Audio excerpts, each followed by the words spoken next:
wonderful headline. The tax deal faces tough opposition. That sounds kind of negative. From your standpoint, assess the chances here that it does actually go through. Well, you know, Stuart, here in the House, we get things done. So we're going to be able, we have to look at the big picture. We have to get tax reform done. And the biggest issues that we've got are not just trying to save money for families, mothers and fathers, but mom and pop shops also. Okay. So Hold on we've a second. got, you know, how do you okay. I'm sorry, I do apologize for interrupting you. I'm very rude. No, it's okay. But on this occasion, I'm going to do it. Now, how do you feel about the 1%? Many of whom will end up paying more in tax rather than less. How do you feel about that? Well, the biggest issue for me is making sure that we give tax relief to the majority of Americans. Those are hardworking Americans and Americans that are the job creators.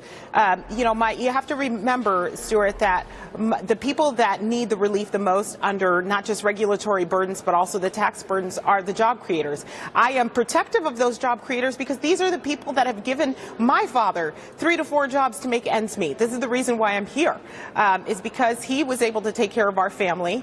And there used to be a point in time where people would have one income and that can take care of a family. Sure. Now that can't even take care of a family. So to me, it's making sure that we give tax relief to the majority of Americans, our S-corps, and and also bringing back funds from overseas and growing the economy. I'm going to put it rather crudely. The Republican, it's okay. No, I'm not going to be nasty about it. The Republican Party has just chucked the 1% under the bus. Too harsh?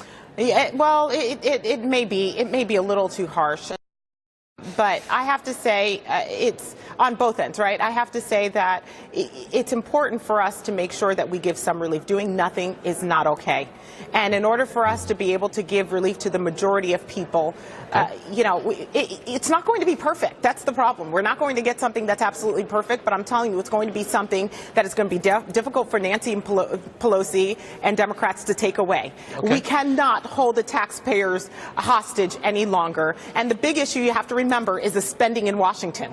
That is the biggest issue that we have to deal with. But I'm not going to hold the taxpayers hostage any longer. Okay, Mia Love, always a pleasure. Thanks so much for making it with us this morning. We appreciate it. Thank you, ma'am.